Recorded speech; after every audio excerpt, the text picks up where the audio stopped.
Have you heard of Kim Kardashian? She's a reality star turned influencer turned businesswoman. If you're on social media, chances are you know about her. She started with a reality TV show and ended up building an entire empire. Her story is that of modern-day branding, using social influence to create a brand. But now she's expanding it. She's using her influence elsewhere. Today, Kim Kardashian was invited to the White House for a round table with Vice President Kamala Harris. The discussion was on criminal justice reform. How does Kim Kardashian feature in this? Because it's a cause that she's taken up. She's become a vocal activist for it. Podcasts, documentaries, meetings with policymakers, visiting prisoners. Kim Kardashian has done it all. The most famous example is from 2018. When Donald Trump was the US president, he met with Kim Kardashian. They discussed the case of Alice Johnson, a 63-year-old woman who was given a life sentence for a non-violent drug offense. Trump granted her clemency, and she was soon out of prison. It's one of the many cases that Kim Kardashian has rallied for, and now she's back at the White House to push for reform. Everybody makes mistakes, and for some that might rise to the level of being a crime.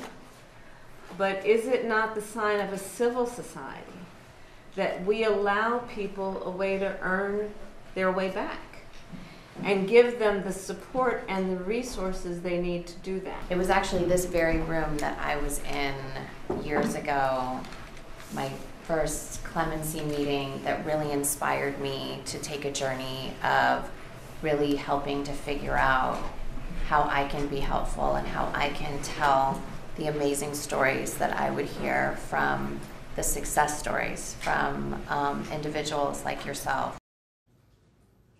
But our story is not just about prison reform.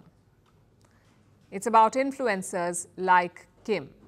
She mentions her first clemency meeting during the Trump administration when she was a regular fix at the White House. She partnered with Jared Kushner, Trump's son-in-law, and they worked on cases that needed a pardon. In 2020, Kim Kardashian spoke in support of Trump and his reform, but soon that relationship soured. This is a post from 2023. Trump took to Truth Social and he called Kim Kardashian the world's most overrated celebrity. Kim never said who she voted for in 2020, but it no longer matters, really. This is election year in America, and Kim Kardashian is an asset. The Biden camp knows that, hence the round table with the vice president. Earlier this week, Biden granted clemency to 16 non-violent drug offenders. He pardoned them. Chances are you did not see that headline, but when Kim Kardashian talks about it, you notice. That's the power of social media influencers. They have the reach, they can sway public opinion, and that means they can also influence policies. The Biden administration knows that. They have 4 digital staffers with one job, reaching out to influencers and content creators. Ahead of Joe Biden's State of the Union this year, the White House hosted 70 of them, 70, creators, digital publishers, and influencers with around 100 million followers.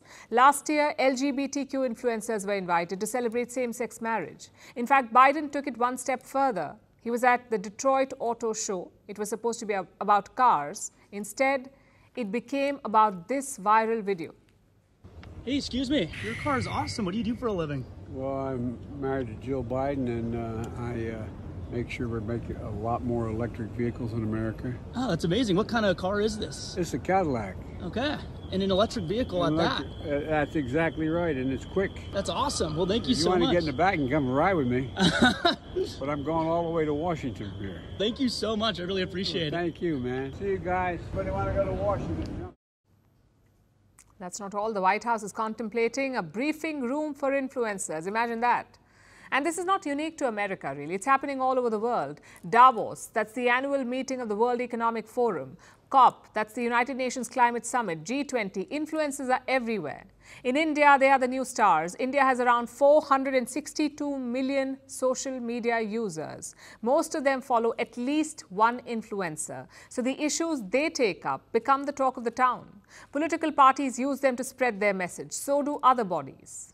Take the Election Commission, for example. It is using influencers to ask people to vote. It shows you the power they hold. Influencers have a large following. They've earned the trust of their followers. It's called source credibility. The theory is about how information from particular sources can influence acceptance. And we saw it during the Wuhan virus pandemic. People were skeptical about vaccines, but when their favorite influencers endorsed them, there was wider acceptance. It's all about trust, really. And that's why influencers are a hot favorite. People may not trust politicians, but they trust influencers. And with that power comes great responsibility.